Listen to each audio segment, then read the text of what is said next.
Guys, this is Dave with SpinnerX Studios. Welcome to the channel, and today I'm doing a video in celebration of Mike over at Nighttiger Comics reaching over 2,000 subscribers. He is doing a giveaway, and I will link to his giveaway video, but he is giving away a stack of comic books, and Mike gives away a lot of stacks of comic books, but this is a particularly nice stack in celebration of his achievement. And the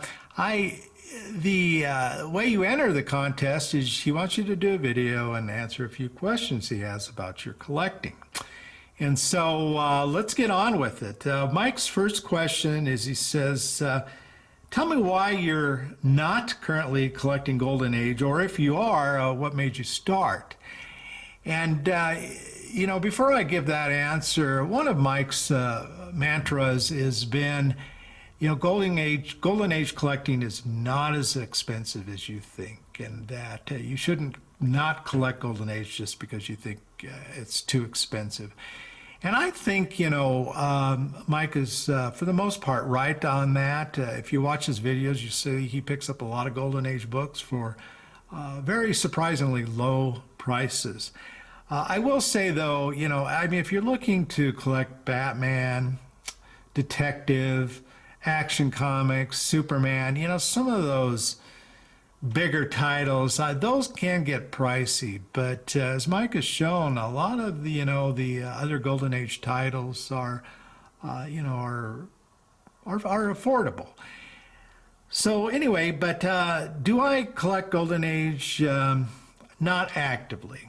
I do have a smattering of Golden Age comic books, but I'm not an active collector.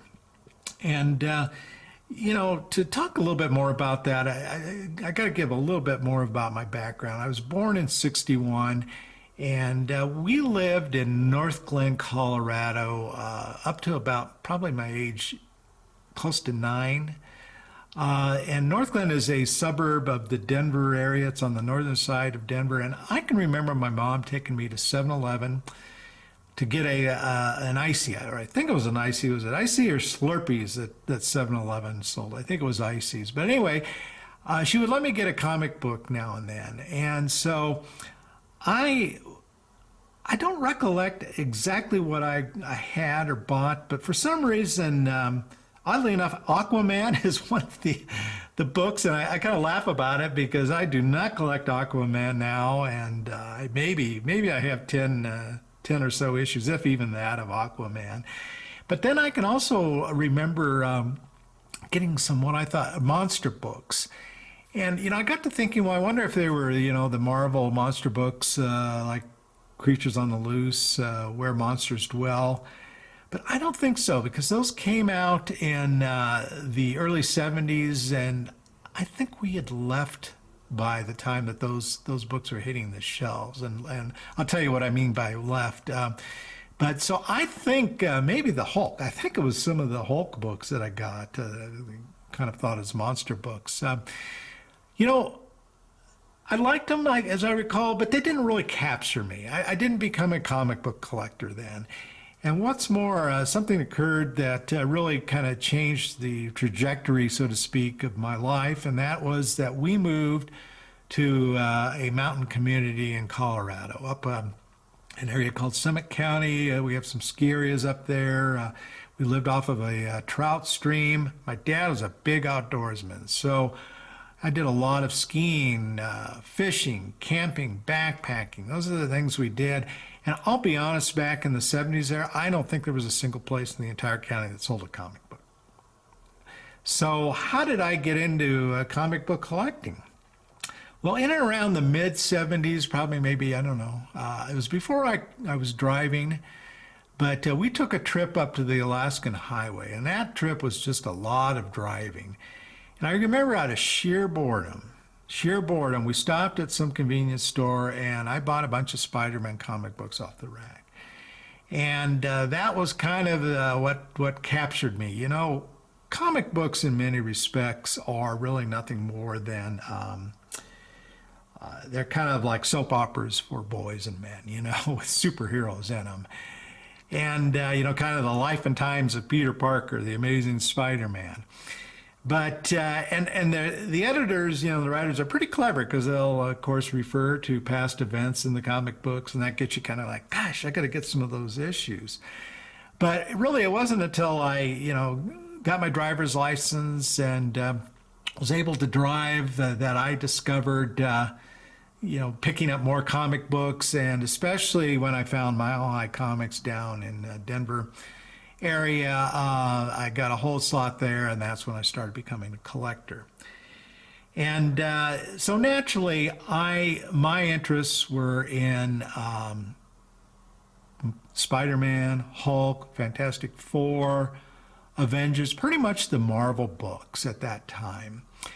And so Mike's next question was, so what's your favorite era of collecting, and what is your favorite publisher, and tell me why? I've kind of really already answered that, I think. Silver Age was my favorite era. You think about, what Stan Lee and those artists and other writers did there at Marvel. They created a new universe of characters that were a little more realistic in a way, as they, Peter Parker, he suffered, he was a geek, he was a nerd, he suffered from money problems, girlfriend problems, he suffered from problems that all of us have. And I think the reason why the Marvel books were able to take off and become so popular is that you could kind of you could recognize yourself a little bit in their characters. And so, the Marvel and Silver Age would by far be my favorite era, and that's the reason why. The final question that Mike asked is, he said, show me one of the prized comic books in your collection and why. And it would be this book here, Amazing Spider-Man 39. Interestingly, this was John Romita Sr.'s first book on Spider-Man. At the time, I didn't know it. I probably bought this book around 79, 1980. And, the interesting thing back then, of course, is there was no internet, no cell phones. I subscribed to Alan Light's the Buyer's Guide, and it later became the Comic Buyer's Guide, edited by Don and Maggie Thompson. And that's how I bought my comic books, either through what I saw at Mile High Comics or, through the classifieds. And as you guys know, there were no pictures. There was no reference materials, at least that I knew of. I don't think the Gerber photo guides had come out at that time. And so you were buying these comic books a lot of times sight unseen. This particular book I bought through a classified ad. And when I got it in, I was just blown away by it. I don't think I really knew who John Romita was. I recognized that there was a change in artist from Ditko to Romita. But, I got this, I'm like, holy cow, what's happened to Peter Parker here? How did he get in this predicament? You can clearly see that he's Spider-Man. Have other people seen this? And, and just John's great drawing. I love the perspective of the piece, and this has been one of my favorite Amazing Spider-Man covers of all time. So anyway, that kind of answers, I think, the last question. And one last thing I'll say about Golden Age collecting and why I don't do it is, at this point in my life, I'm looking at retiring in a couple of years. And I'm just at a point where, I'm really trying to start to cut back on my comic book collecting and the money that I spend on comic book collecting.